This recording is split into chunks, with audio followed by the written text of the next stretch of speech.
Shalom saudara-saudara sekalian, kita sudah memasuki hari yang ke-7 dan ini ada menjadi malam yang terakhir dari doa Prapaskah kita.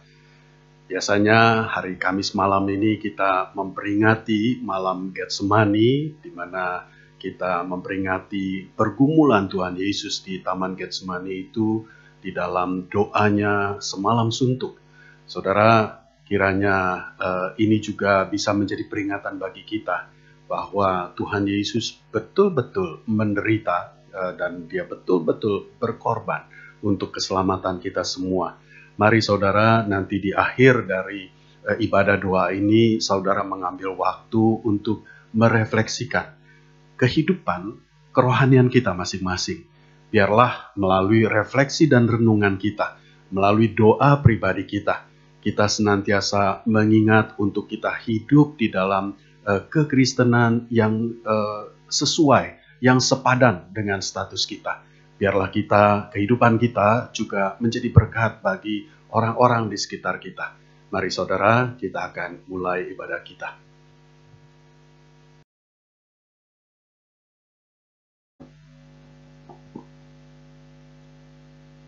Senang sekali kalau kita bisa melalui hari-hari demi hari untuk mengikuti ibadah doa dengan baik. Dan hari ini masuk ke hari yang terakhir, di mana kita boleh mengikuti ibadah doa Prapaskah. Kiranya ibadah-ibadah doa yang lalu boleh memberkati kita dan juga boleh menumbuhkan iman kita. Untuk itu di ibadah doa yang terakhir ini, kita mau mengangkat satu pujian. Satu pujian yang boleh menegaskan kita bahwa kasih yang tercurah itu adalah kasih yang ajaib. Kasih yang bawa Tuhan turun dari sorga, yang mau menjadi penyelamat untuk kita. Mari kita angkat pujian kasih yang ajaib, kasih dari Golgota.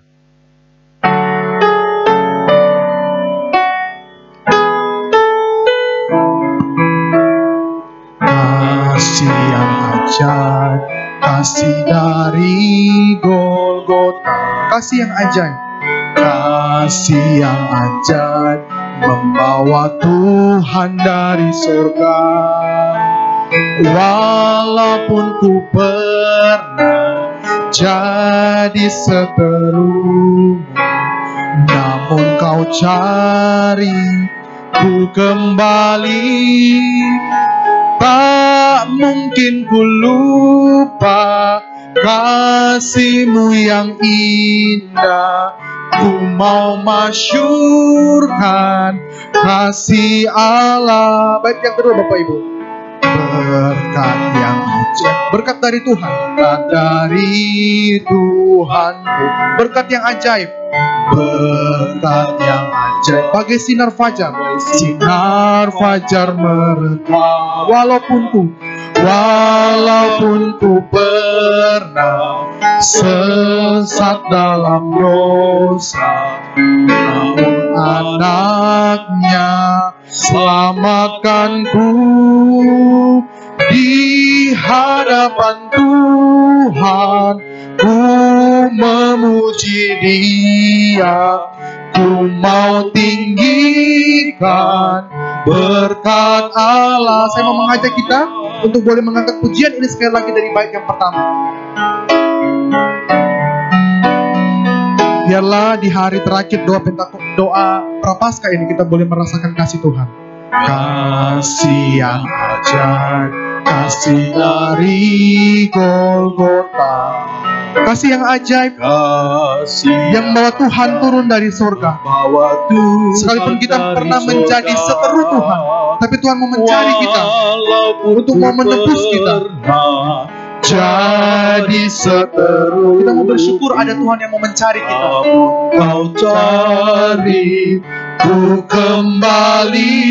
Jangan sampai kita lupa kasih yang indah. Mungkin ku lupa kasih-Mu yang indah.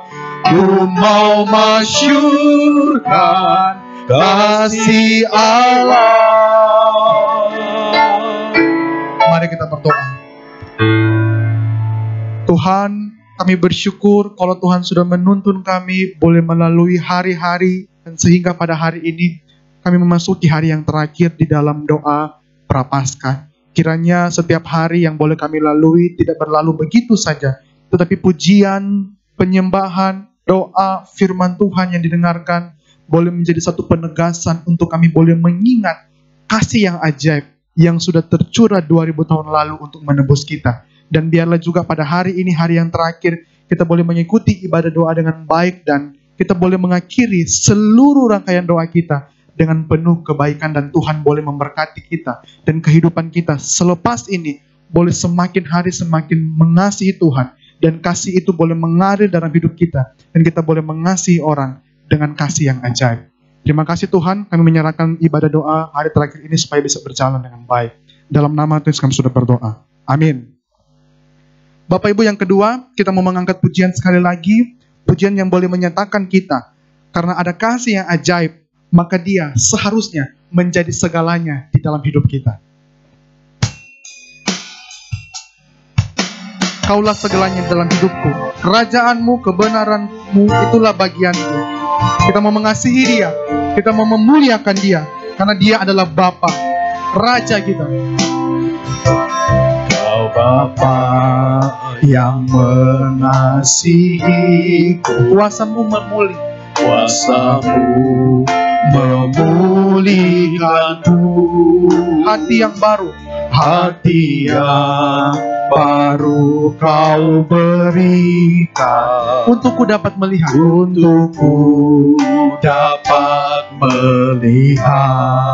rencana-Mu yang indah bagiku.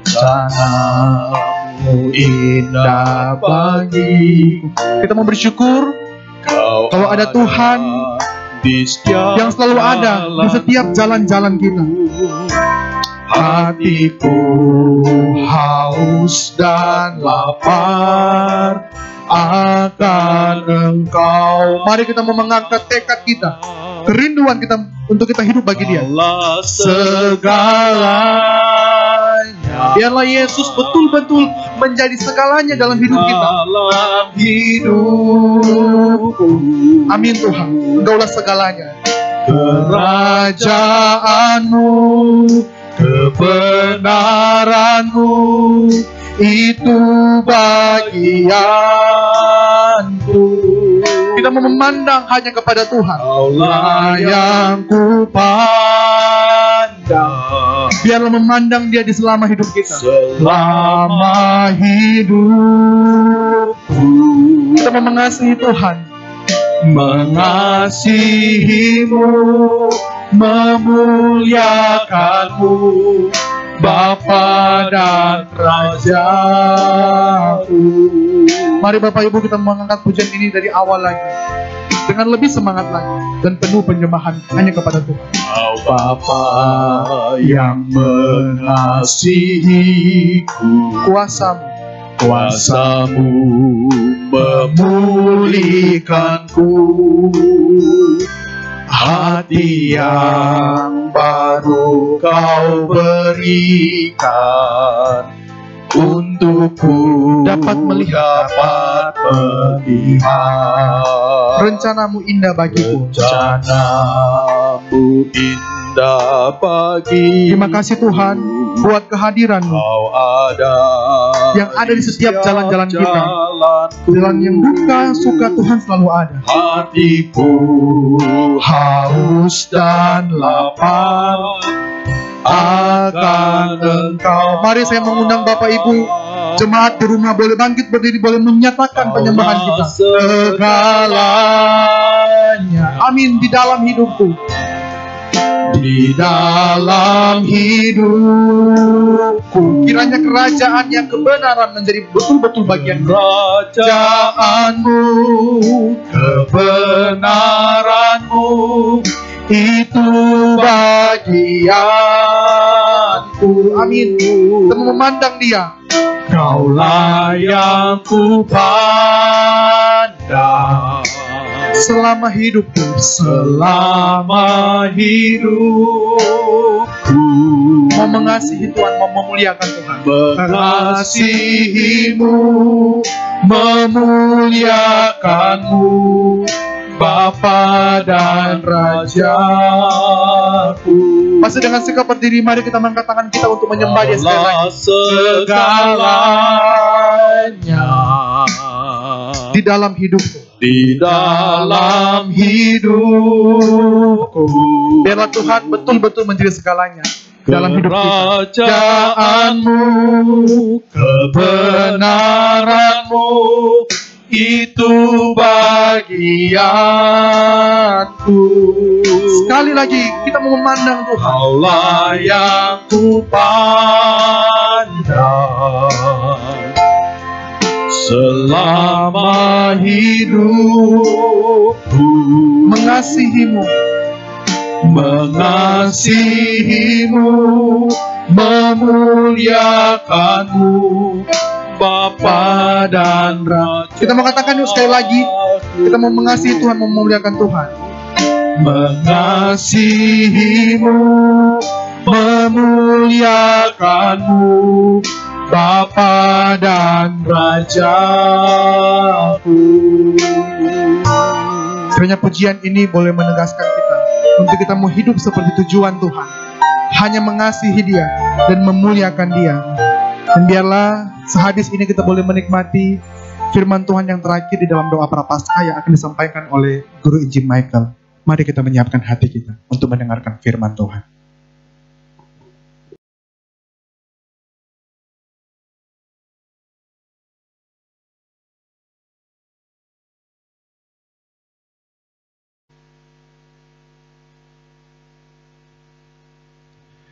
Mari kita berdoa sebelum kita merenungkan firman Tuhan.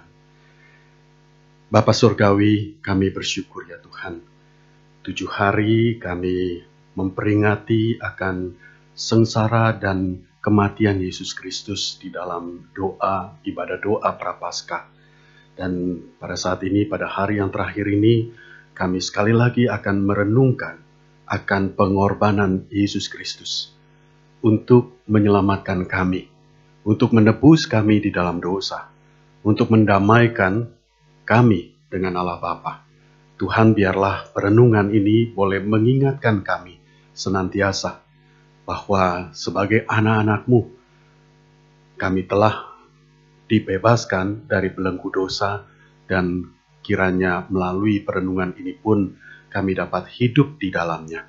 Terima kasih Tuhan. Kami berdoa di dalam nama Yesus. Amin. Saudara, kalau kita membicarakan pengorbanan Yesus Kristus, maka pikiran kita akan mengarah pada penderitaan dan kematian Kristus di salib. Memang seharusnya demikian.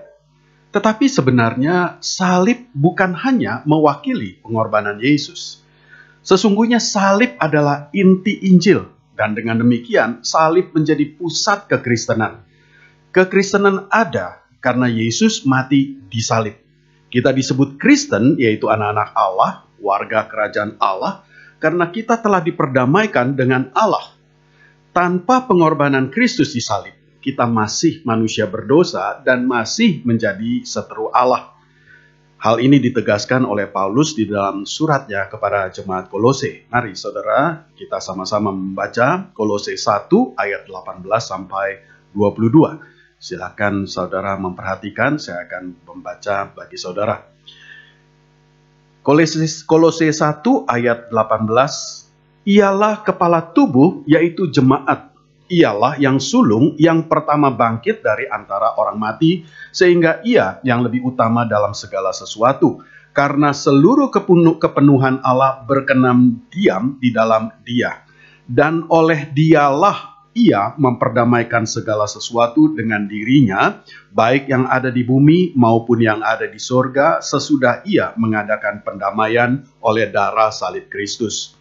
Juga kamu yang dahulu hidup jauh dari Allah dan yang memusuhinya dalam hati dan pikiran, seperti yang nyata dari perbuatanmu yang jahat, sekarang diperdamaikannya di dalam tubuh jasmani Kristus oleh kematiannya, untuk menempatkan kamu kudus dan tak bercela dan tak bercacat di hadapannya. Perhatikan ayat 20 tadi, dikatakan, oleh Dialah ia memperdamaikan segala sesuatu dengan dirinya. Dia yang pertama itu Yesus, ia adalah Allah Bapa. Jadi oleh Yesus, Allah Bapa memperdamaikan segala sesuatu dengan dirinya. Manusia harus diperdamaikan dengan Allah karena manusia hidup jauh dari Allah dan memusuhi Allah di dalam hati dan pikirannya.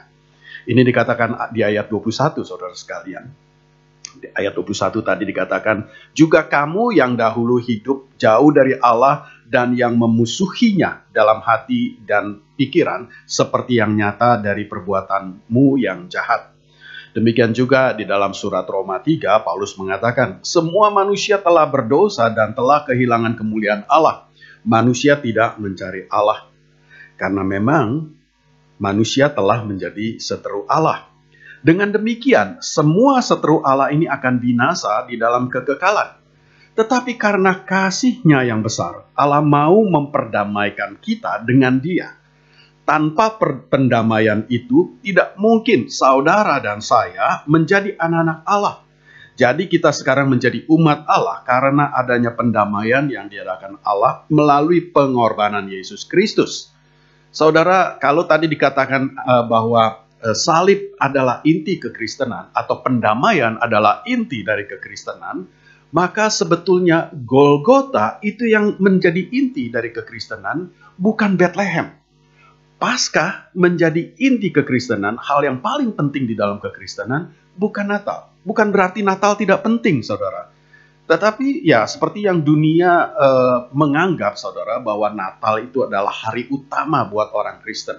Tetapi kita mesti sadari, Natal itu baru awal, Natal itu baru sarana. Kelahiran Kristus adalah awal dari pelayanannya, awal dari pengorbanannya. Tetapi pengorbanan yang sesungguhnya terjadi ketika Dia disalibkan. Nah, sekarang pertanyaannya, mengapa pendamaian itu harus dengan pengorbanan Yesus Kristus? Saudara, untuk menjelaskan ini, kita melihat dari penjelasan Anselmus di dalam buku klasiknya Cur Deus Homo, yang menjelaskan mengapa Allah menjadi manusia. Di dalam penjelasannya, Anselmus menyamakan dosa itu dengan hutang manusia yang harus dibayarnya kepada Allah. Dia berhutang, manusia berhutang kepada Allah. Kenapa manusia berhutang kepada Allah? Manusia diciptakan Allah dengan tujuan, yaitu supaya manusia memuliakan Allah dan supaya manusia menyenangkan Allah. Nah, saudara, dengan kondisinya yang jatuh di dalam dosa, jelas manusia tidak bisa memuliakan Allah. Begitu juga dengan hati dan pikiran yang menyimpang dari Allah, maka kehidupannya juga tidak mungkin dapat menyenangkan Allah. Maka keberadaan manusia yang berdosa sama sekali tidak bisa atau tidak sesuai dengan rancangan Allah, tidak bisa memenuhi kehendak Allah. Inilah yang dimaksud Anselmus bahwa manusia berhutang kepada Allah. Hutang ini tidak bisa dibayar oleh manusia itu sendiri. Bagaimana manusia harus membayarnya, sedangkan dia tidak bisa menyenangkan Allah, tidak bisa memuliakan Allah. Untuk dapat membayar hutang itu, manusia harus menjadi benar. Manusia harus menjadi sesuai dengan rancangan Allah. Itu maksudnya benar. Itu artinya sejati. Manusia yang sejati, yang sesuai dengan kehendak dan rancangan Allah semula. Yaitu ciptaan yang memuliakan dan menyenangkan Dia. Sedangkan manusia, kita tahu tadi, tidak mungkin menjadi benar selama dia masih berada di dalam belenggu dosa. Saudara, mungkin manusia berusaha untuk menjadi benar. Tetapi usahanya itu selalu didorong oleh akal, budi, dan pemikirannya sendiri.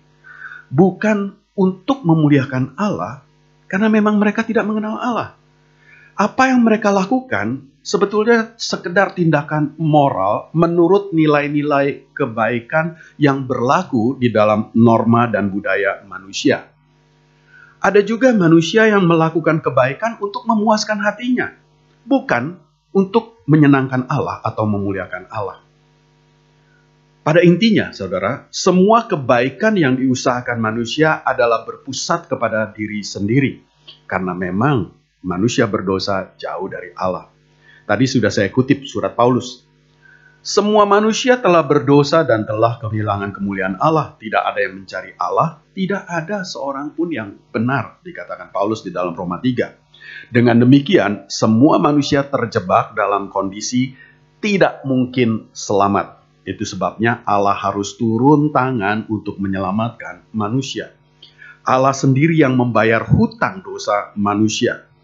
Tetapi untuk membayarnya, Allah harus menjadi manusia karena manusialah yang berhutang. Pertanyaan yang kedua, saudara. Kenapa harus lewat salib? Ada dua jawaban. Yang pertama, pendamaian itu memang harus melalui kematian. Kenapa harus kematian? Karena hukuman dosa adalah kematian. Ketika Tuhan memberitahu Adam dan Hawa tentang larangan memakan buah pohon pengetahuan yang baik dan yang jahat itu, Tuhan mengatakan hukumannya. Apa yang menjadi hukumannya? Dikatakan, pada hari engkau memakannya, pastilah engkau mati. Saudara, kematian akibat dosa itu yang dikatakan Tuhan di dalam Kejadian 2:17 itu meliputi 3 macam kematian, yaitu kematian jasmani, kematian kekal, dan kematian rohani. Kematian jasmani diwakili dengan pencucuran darah, karena memang menurut konsep Perjanjian Lama, nyawa makhluk hidup itu ada di dalam darahnya. Anak domba Paskah dikorbankan dan darahnya dipakai untuk tanda pada pintu rumah orang Israel. Dan darah anak domba itu mewakili atau menggantikan nyawa anak sulung di rumah itu. Dengan adanya darah itu, anak sulung di rumah itu selamat. Konsep ini sudah diperkenalkan Allah sejak Israel keluar dari Mesir. Kemudian lebih dipertegas lagi dengan sistem korban untuk penebusan dosa. Setiap tahun, imam besar harus mengadakan upacara pendamaian umat Israel dengan Allah, yaitu dengan menyembelih korban penghapusan dosa. Darah hewan korban itu kemudian dipercikan ke atas tutup tabut perjanjian, dan tutup tabut itu sendiri disebut tutup pendamaian. Kita lihat, saudara, dari nama-nama itu. Korbannya disebut korban penghapus dosa, kemudian tutup di mana darah dipercikan disebut tutup pendamaian. Dari nama-nama itu sudah menunjukkan maksud upacara itu, yaitu darah korban dipercikan untuk mendamaikan umat Israel dengan Allah. Allah menjelaskan dalam perintah itu di dalam Imamat 16 ayat 16, dia katakan, dengan demikian ia mengadakan pendamaian bagi tempat kudus itu karena segala kenajisan orang Israel dan karena segala pelanggaran mereka, apapun juga dosa mereka. Saudara, tetapi sistem ini bukan penghapusan dosa yang sempurna. Pendamaian itu harus diulang-ulang setiap tahun, saudara. Seperti dikatakan di dalam surat Ibrani. Ketika waktunya tiba, Allah kemudian menggantikan sistem korban yang tidak sempurna itu dengan korban yang sempurna, yaitu Yesus Kristus yang menjadi anak domba korban. Tentu saja Yesus menjadi korban yang sempurna, karena korban yang tidak sempurna yang berupa hewan ini digantikan dengan manusia yang tidak berdosa, yang bahkan adalah inkarnasi Allah sendiri. Hal yang kedua, saudara, Kenapa salib? Karena salib adalah kematian yang paling mengerikan yang dikenal pada saat itu. Seringkali si terhukum yang akan disalib itu dicambuk lebih dahulu dengan cambuk yang dilengkapi dengan benda-benda tajam. Cambuk itu mengoyak-ngoyak daging sampai kelihatan tulangnya, dikatakan di dalam sejarah-sejarah purba, saudara. Dan pasti ini akan membuat keluarnya darah yang sangat banyak. Sehingga pada saat disalib, orang itu akan lebih menderita lagi dengan luka-luka di sekujur tubuhnya. Darah yang terus mengucur akan membuatnya sedikit demi sedikit kehabisan darah sampai ia mati. Ini juga yang dialami Yesus ketika itu. Saudara, salib itu adalah cara menyiksa orang yang dengan membuatnya mati perlahan-lahan. Hukuman salib yang begitu kejam memang sengaja dipakai oleh pemerintah Romawi untuk menimbulkan ketakutan kepada para pelaku kriminal, supaya mereka tidak melakukan kejahatan seperti terhukum itu. Demikian juga, saudara, kematian Yesus yang begitu mengerikan ini akan selalu mengingatkan orang betapa seriusnya dosa dan betapa ngerinya hukuman yang ditanggung manusia berdosa. Hal menarik lain mengenai hukuman salib adalah tujuan hukuman ini. Saudara, istilah yang digunakan pemerintah Romawi untuk hukuman salib adalah hukuman untuk budak. Karena Romawi mengadopsi tradisi bangsa-bangsa di Palestina dan sekitarnya untuk yang menghukum budak yang memberontak dengan penyaliban. Pemerintah Romawi kemudian menggunakan hukum salib ini untuk menghukum pelaku hukuman berat dan terutama untuk para pemberontak. Ini secara langsung mengingatkan kita akan pemberontakan kita terhadap Allah yang menyebabkan Kristus harus mati di salib untuk menggantikan hukuman pemberontakan kita.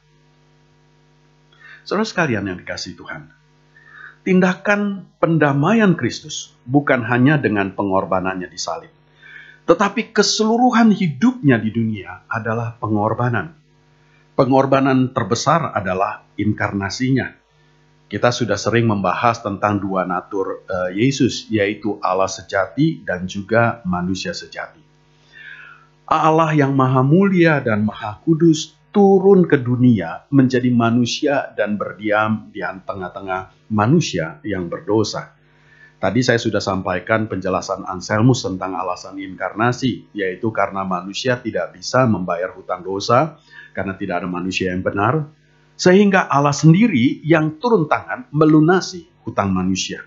Dan untuk membayarnya, Allah harus menjadi manusia, turun ke dunia, menjadi manusia yang terbatas, menanggalkan kemuliaannya, dan hidup di tengah-tengah manusia berdosa. Maka inkarnasi menjadi pengorbanan Yesus yang terbesar. Pengorbanan lain dari Yesus adalah bahwa Yesus tidak berdosa. Dia secara natur Allah yang tidak bisa bercampur dengan dosa. Tetapi pada saat disalibkan, dia harus menanggung dosa seluruh umat manusia. Dan karena dosa itu, dia harus terpisah dengan Allah. Dia terbuang dari kesatuan Allah Tritunggal yang sebenarnya tidak terpisahkan. Tidak heran, saudara, dia berteriak dengan putus asa di atas salib. Allahku, Allahku, mengapa engkau meninggalkan aku? Saudara-saudara sekalian, ada aspek lain yang tidak kalah penting dalam fakta inkarnasi. Tujuan inkarnasi untuk menebus dosa manusia dan mengadakan pendamaian manusia dengan Allah. Tetapi inkarnasi juga kemudian memberikan berkat yang lain. Apa itu? Yaitu melalui inkarnasi, kita lebih mudah mengenal Allah. Allah yang jauh melampaui pikiran manusia. Allah yang tidak dapat dipahami oleh akal budi manusia. Menjadi dapat dipahami melalui Yesus. Bagaimana Yesus mengasihi manusia, bagaimana Yesus melayani, bagaimana Yesus murka terhadap kejahatan manusia dan murka kepada penindasan orang terhadap sesamanya. Apa yang dilakukan Yesus dan apa yang diajarkannya, semua membawa kita kepada pemahaman akan Allah. Yesus mengatakan, barang siapa telah melihat aku, ia telah melihat Bapa. Aku dan Bapa adalah satu. Yesus menjadi model bagi kehidupan kita sebagai anak-anak Allah. Semua firman, perintah, dan kehendak Allah yang sulit kita ikuti karena natur dosa yang masih tinggal di dalam kedagingan kita, bisa kita taati melalui teladan Kristus. Petrus menulis, saudara, di dalam suratnya 1 Petrus 2 ayat 21, sebab untuk itulah kamu dipanggil, karena Kristus pun telah menderita untuk kamu dan telah meninggalkan teladan bagimu supaya kamu mengikuti jejaknya. Saudara, dari teladan Kristus kita bisa mengerti, saudara, apa yang harus kita lakukan ketika orang melihat orang-orang menderita. Bagaimana kita merespon orang yang menindas kita, yang membenci kita, yang membuli kita, yang menghina kita. Bagaimana cara kita berelasi dengan orang-orang lain. Saudara, bagaimana? Apa yang harus kita lakukan? Itu dapat kita lakukan dengan meneladani Kristus. Ada satu ungkapan sederhana yang dapat menjadi patokan kita, saudara sekalian, untuk bertindak sesuai dengan teladan Kristus. Ungkapan ini dalam bahasa Inggris menanyakan, what would Jesus do? Atau disingkat WWJD atau WWJD. Dalam bahasa Indonesia, apa yang akan Yesus lakukan dalam situasi ini? Apa yang akan Yesus lakukan kalau saya menghadapi kondisi ini? Apa yang akan Yesus lakukan kalau ada orang yang membencinya? Saudara, melalui pertanyaan ini, kita dapat memperingatkan diri kita sendiri, supaya kita senantiasa mengikuti teladan Yesus ketika kita mau melakukan satu tindakan apapun juga. Saudara, Paulus memberi nasihat kepada jemaat Efesus supaya mereka menjadi penurut-penurut Allah atau peniru-peniru Allah. Dan itu harus mereka lakukan dengan meneladani Yesus Kristus, ditegaskan oleh Paulus. Penurut-penurut di sini mempunyai makna imitasi. Tadi saya katakan atau peniru-peniru begitu ya. Ini berarti menjadi imitasi. Jadi di sini Paulus ingin mengatakan bahwa sebagai anak-anak Allah, kita harus menjadi serupa dengan Allah. Kita harus merupakan imitasi dari Allah.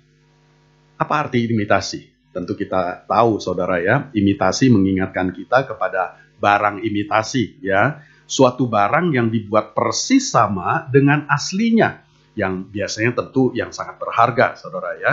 Biasanya orang membuat barang imitasi itu kemudian untuk menipu orang yang melihatnya seakan-akan itu barang yang asli, yang pasti jauh lebih berharga. Nah, saudara, kalau barang imitasi yang dibuat itu kemudian tidak serupa dengan aslinya, maka itu imitasi yang gagal, yang tidak berharga, saudara. Karena tidak mencapai tujuannya, begitu ya.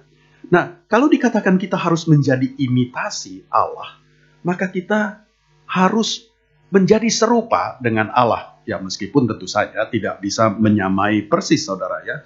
Tetapi setidaknya imitasi itu membuat orang dapat melihatnya, atau membuat orang dapat melihat Allah melalui perbuatan kita. Itu imitasi. Nah, saudara, bagaimana kita mengimitasi Allah? Tidak ada seorang pun yang pernah melihat Allah. Tetapi karena Allah berinkarnasi menjadi di dalam Yesus Kristus, maka kita bisa mengenal Allah, kita bisa mengetahui karakter pribadi Allah melalui apa yang diberitakan Perjanjian Baru mengenai Yesus. Kita bisa meneladani Yesus. Seperti dikatakan Yesus, barang siapa melihat aku, dia melihat Allah. Saudara, kita memang juga tidak melihat Yesus, saudara. Tetapi Injil Perjanjian Baru yang telah menyaksikan Kristus itu cukup jelas bagi kita. Dan kita bisa memahaminya dengan baik. Saudara, maka kita pun bisa meneladani Kristus untuk menjadi imitasi Allah. Menjadi imitasi Allah adalah salah satu cara kita untuk memuliakan Allah. Karena kita melakukan segala firman, perintah, dan hukum Allah dengan baik. Saudara, dan pasti kalau kita melakukannya, pasti hidup kita pun berkenan di hadirat Allah. Pasti kehidupan kita memuliakan dan menyenangkan Allah. Dengan itu, maka kita menjadi manusia yang benar, yang sesuai dengan rancangan asli Allah semula. Saudara, kiranya perenungan kita malam ini menolong kita supaya kita bisa menjadi Kristen yang sejati. Status anak Allah bukan hanya label bagi kita, tetapi sungguh-sungguh kita menjadi anak-anak Allah yang sejati. Amin. Mari kita berdoa. Bapa Sorgawi, sekali lagi kami mohon hikmat-Mu ya Tuhan dan kekuatan daripada-Mu, supaya ini bukan hanya menjadi perenungan bahwa Tuhan Yesus telah berkorban untuk mendamaikan kami dengan Engkau. Tetapi biarlah ini juga senantiasa mengingatkan kami, supaya kami sungguh-sungguh menjalani kehidupan yang benar sebagai anak-anak-Mu, sebagai manusia yang sejati sesuai dengan rancangan-Mu semula. Karena kami telah dibenarkan, kami telah menerima penebusan dosa, dan kami telah menjadi anak-anak-Mu yang kudus, maka biarlah kami hidup sesuai dengan status itu. Terima kasih ya Tuhan. Kami berdoa di dalam nama Yesus. Amin. Saudara, sebelum kita akhiri ibadah ini dengan perenungan kita sendiri, mari kita berdoa syafaat. Saudara, ada 4 pokok doa yang akan kita doakan. Pertama, kita berdoa untuk ibadah Jumat Agung besok dan Paskah pada hari Minggu yang akan diadakan bersama-sama seluruh jemaat GKY. Berdoa untuk hamba-hamba Tuhan yang menyampaikan firman, Pendeta Yohanes Adri pada Jumat Agung dan Pendeta Yakub Susabda pada kebaktian Paskah. Berdoa bagi setiap pelayan mimbar, liturgi, singer, pemusik, dan juga petugas multimedia. Kiranya berkat Tuhan melingkupi mereka sehingga ibadah ini dapat berjalan dengan lancar. Tuhan Bapa kami di sorga, kami memahami ya Tuhan, kondisi saat ini, meskipun itu ada di dalam kedaulatan-Mu, tetapi itu bukan kehendak-Mu ya Tuhan. Bukan sesuatu yang Engkau rancangkan untuk menjadi ketidakbaikan bagi kami. Tetapi Engkau izinkan karena ada maksud yang Engkau inginkan, yang Engkau kehendaki. Tuhan, kami berdoa untuk ibadah Jumat Agung besok dan juga Paskah pada hari Minggu. Ini menjadi ibadah besar yang pertama kali kami ikuti di dalam keterbatasan di rumah masing-masing. Di dalam suasana yang sama sekali berbeda ya Tuhan dengan yang biasa kami ikuti. Tuhan, kami mohon berkat-Mu ya Tuhan. Kiranya Engkau memberkati semua pelayan ibadah, semua yang terlibat di dalam penyiaran ibadah ini untuk diikuti oleh seluruh jemaat GKY, supaya kami dapat beribadah dengan hikmat, dengan sungguh-sungguh. Tuhan, kami berdoa untuk Pendeta Yohanes Adri yang akan menyampaikan firman-Mu pada ibadah Jumat Agung, dan juga untuk Pendeta Yakub Susabda yang akan menyampaikan firman di dalam ibadah Paskah. Kiranya Engkau beri hikmat ya Tuhan. Kiranya melalui firman yang diberitakan, ini menjadi kekuatan bagi kami, menjadi kebangunan iman bagi kami, dan meneguhkan kami. Bahkan juga menegur kami ketika kami melakukan kesalahan. Tuhan, kami juga berdoa untuk setiap pelayan ibadah yang terlibat, liturgis, pemusik, petugas multimedia, dan sebagainya yang melayani ya Tuhan. Kiranya Engkau berkati juga hikmat, supaya mereka dapat melayani dengan sebaik-baiknya, dan membawa suasana ibadah yang sungguh-sungguh berkhidmat. Kami menyerahkan ibadah kami ini ya Tuhan, ke dalam tangan kasih dan pemeliharaan-Mu. Di dalam nama Yesus kami berdoa. Amin. Yang kedua, saudara, kita berdoa agar peralatan yang dipakai dapat berfungsi dengan baik, khususnya kecepatan internet yang kemungkinan akan melambat karena begitu banyak orang, jutaan orang menggunakannya untuk beribadah online secara bersamaan. Khususnya kita juga berdoa untuk kota-kota seperti Pangkal Pinang yang transmisi internetnya agak lambat. Kiranya kalaupun ada hambatan-hambatan, tidak mengurangi kelancaran ibadah kita. Mari kita berdoa. Bapa Surgawi, kami juga menyerahkan akan peralatan yang dipakai ya Tuhan. Baik semua gadget, HP, laptop atau apapun yang kami pakai di rumah masing-masing. Tetapi terutama kami juga berdoa untuk kecepatan data internet ya Tuhan. Engkau tahu bahwa pengguna internet pada saat itu begitu banyak. Semua beribadah secara online. Sehingga kemungkinan internet juga akan melambat. Khususnya di kota-kota seperti Pangkal Pinang ini ya Tuhan. Tuhan kiranya Engkau menolong supaya kami tetap dapat beribadah dengan baik meskipun ada hambatan-hambatan. Tetapi kalau boleh, biarlah tidak ada hambatan ya Tuhan. Supaya semua ibadah dapat berjalan dengan lancar. Kami menyerahkan akan ibadah kami ya Tuhan. Di dalam nama Yesus kami berdoa. Amin. Yang ketiga, saudara, kita berdoa untuk saudara-saudara yang tidak mempunyai sarana untuk mengikuti ibadah online. Kiranya Tuhan juga memberkati mereka. Tuhan juga melindungi mereka kalau mereka terpaksa harus keluar rumah untuk bersama-sama dengan jemaat yang lain mengikuti ibadah itu.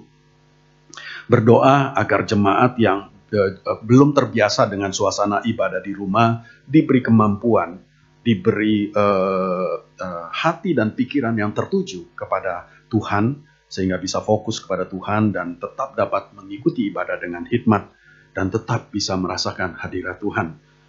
Mari kita berdoa.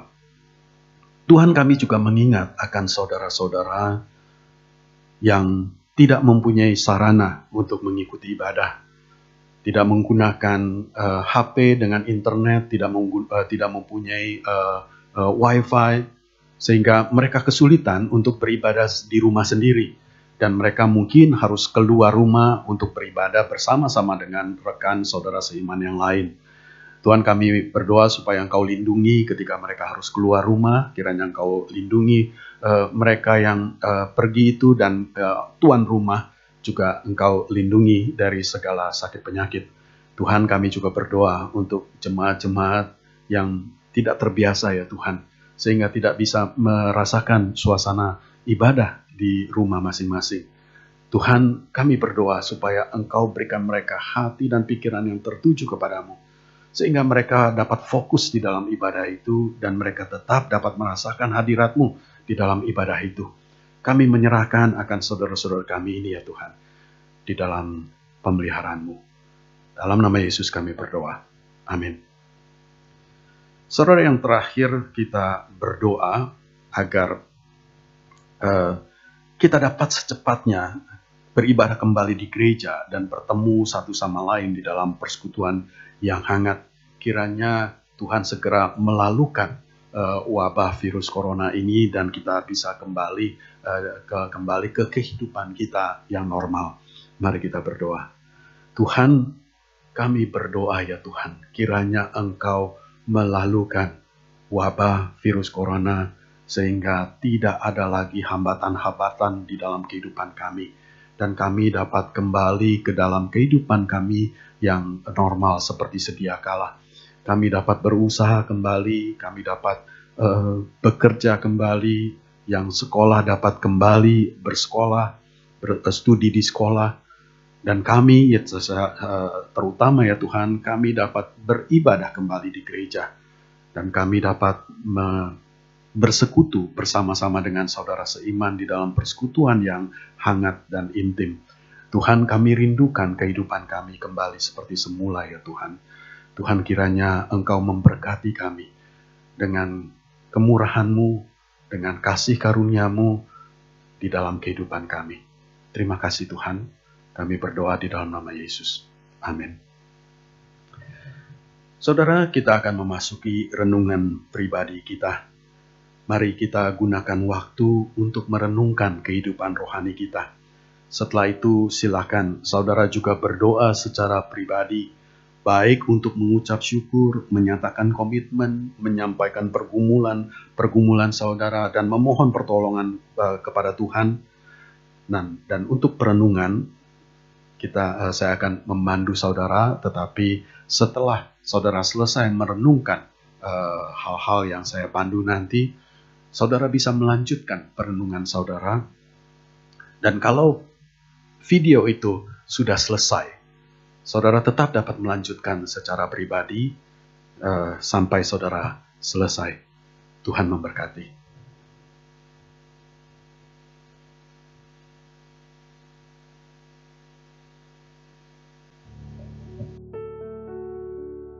Saudara sekalian, saya mengajak kita merenungkan dua hal ini. Yang pertama yaitu Yesus mati untuk menanggung dosa kita, supaya kita tidak binasa di dalam kekekalan. Oleh karena itu, kita menjadi anak-anak Allah. Layaknya anak, seharusnya kita juga mewarisi karakter Bapa. Demikian juga, hidup kita seharusnya mencerminkan kemuliaan Allah. Saudara, renungkanlah. Apakah hidup kita sudah sepadan dengan status kita sebagai anak Allah? Apakah kehidupan kita dapat memperlihatkan kepada dunia kebenaran, kebaikan, kasih, dan kemurahan Allah? Apakah kemuliaan Allah terpancar dalam kehidupan kita? Hal yang kedua, pengorbanan Kristus yang mendamaikan kita dengan Allah itu telah menjadikan kita anak-anak Allah, sehingga kita mempunyai akses langsung kepada Allah. Pendamaian oleh pengorbanan Kristus memungkinkan kita untuk datang langsung kepada Allah di dalam doa setiap saat. Bagaimana dengan kehidupan doa kita? Apakah kita punya relasi yang intim dengan Allah? Saudara, mari kita renungkan dua hal ini. Silakan saudara juga berdoa secara pribadi setelah itu.